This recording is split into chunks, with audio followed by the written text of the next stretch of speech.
When he talked like that, the daughter of Scinas, her face soft, looked straight at him and wondered, better to win or be conquered? And so, what god, she said to herself, is so jealous of shapely lads that he wants to destroy this one by compelling him to seek marriage at the risk of his life? If you ask me, I'm not worth that. I'm touched, not by his body, although I could be touched by that, too, but by what a boy he is. It's not him, it's his age that moves me. What good is it that his manly mind is unfazed by death? What that he's fourth in line from the ocean's king? What that he loves me and thinks our marriage is worth so much that he'd die if unforgiving fate denies me to him? Visitor, while you still can, get out. My bedroom is brutal. My marriage is soaked in gore. Leave them behind. No woman would turn down a proposal from you. You can find a smart girl to say yes. But why do I care about you when so many have already fallen? He can look out for himself, since all those slaughtered suitors weren't warning enough, since he's that unconcerned for his life. Let him die. Should this boy perish then, because he wanted to live with me? Should he suffer a death he doesn't deserve as love's reward? Victory won't get me out of incurring unbearable blame. But it's not my fault. Do I ever wish you would just give up? Or, since you're insane, I wish you'd turn out to be faster than me. Oh, that virginal expression on his boy's face. Oh, poor Hippomenes. If only you'd never seen me. You deserved to live. If I had happier luck and contemptuous fate hadn't closed off all hope of a marriage, you'd be the one companion with whom I'd share my bed. She had spoken as a novice at the first touch of desire, not realizing what she was doing, in love without knowing she was. Now, the crowd was calling for the usual race, and her father was too, when in an anxious voice that progeny of Neptune called upon me. Cytherea, Hippomenes said, be here for my feats of daring. You lit this flame, now foster it. A not unfavorable breeze brought me his flattery. I was moved, I confess. But there wasn't much time to come to his aid. There's a field. The natives call it by the name of Tamasus, the best plot of soil in all of Cyprus, which long ago the island's elders gave to me. At their command, it was consecrated and annexed to my temple courts. In the middle of that pasture land, there gleams a tree with tawny foliage, rustling with tawny branches.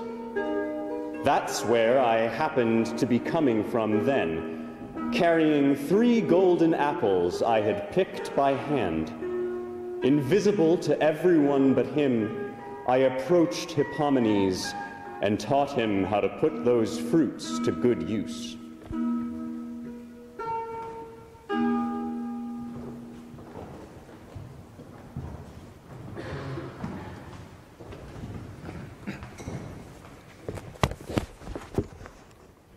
The trumpets sound the start. Both crouching low, flash from their marks, and skim the sandy course with flying feet. It seemed that they could raise dry shot across the surface of the sea and over the standing heads of harvest corn. The shouting crowd cheered on the newcomer. Run, run, Hippomenes! Now is your chance. Now, faster, faster, run with all your speed. You're going to win. And hard it was to know who liked their words the more, Hippomenes or Atalanta. Many a time she slowed when she might pass and gaze into his eyes, and with a heavy heart left him behind. And now he flagged. His breath came fast and dry, and there was far to go. So then he threw one of the 3 gold apples from the tree. She was amazed and eager to secure the gleaming fruit, swerved sideways from the track and seized the golden apple as it rolled. He passed her, and the benches roared applause. She, with a burst of speed, repaired her waste of time, and soon again left him behind. He threw the 2nd apple, and again she stopped, and followed, and again ran past. And so the last lap came. Be with me now, goddess, he prayed, who gave me the gift. And then, with all the strength of youth, he threw the shining gold far out across the field, the longer to delay the girl. And she seemed undecided, but I made her chase the rolling apple and increased its weight, and by its weight alike and loss of speed I hindered her. And not to make my tale more lengthy than the race, she lost the day, and he, victorious, led his prize away. And I, Adonis, did I not deserve especial thanks and incense in my honor? But he forgot. He gave no thanks and burned no incense. Then to sudden wrath I turned. Stung by his scorn, and lest I be despised in days to come, I set my heart against them both to warn the world by their example. A temple stands hidden in shady woods, which once Achaean to fulfill a vow had raised to the great mother of the gods. There they had journeyed and were glad to rest, and there ill-timed importunate desire, roused by my power, possessed Hippomenes. Beside the temple was a dim-lit grotto, a gloomy cavern roofed with natural rock, an ancient holy shrine filled by the priest with wooden statues of the gods of old. He entered here and with forbidden sin defiled the sanctuary. The holy statues turned their shocked eyes away, and Cybele, the tower-crowned mother, pondered should she plunge the guilty pair beneath the waves of Styx. Such punishment seemed light. Therefore their necks, so smooth before, she clothed with tawny manes. Their fingers curved into claws. Their arms were changed to legs. Their chests swelled with new weight. With tails they swept the sandy ground. And in their eyes cruel anger blazed, and growls they gave for speech. Their marriage bed is now a woodland lair, and feared by men, but by the goddess tamed.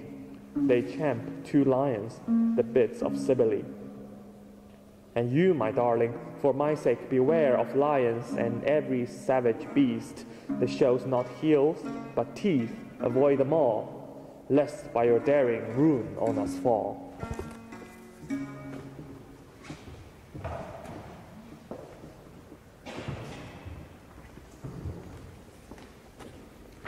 And she warned him, yes, to be sure she warned him, then lilted skyward, fastening her swans to the air. But manliness, or what some may call virtue, is the obverse of prudence, and heeds no admonition. Suddenly his dogs, having faithfully coursed a scent, dislodged a boar from the shadows, and just as it coiled its haunches, ready to rupture the leafy epiderm, a pitching spear, thrown blindly by the Canarian lad, interrogated its side. Engorged and unhinged, without pause the animal shed the spear, veneered with his own blood, pulled with his urchin's snout, and then confirmed his safety by sheathing his tusks one by one beneath the pubic bone of his attacker. Pale and moribund, supine on the dusted earth, life's seed pools around the boy. But Venus, weaving her lithe craft through the troposphere, had not yet cleaved even Cyprus with her swan's wingspan. With a sharp twinge of recognition, she heard a whimper from a distance, the unmistakable inflection of death, and pivoted her gleaming birds towards it. From the high blue, she saw her dearest, breathing out its soul in heaving sighs, body nestled in its own congealing viscous. She descended and dismounted, adorning breasts and hairs with blows, not favoring one above the other. Her hollow chest is a drum, her hands beat a pitiful tattoo.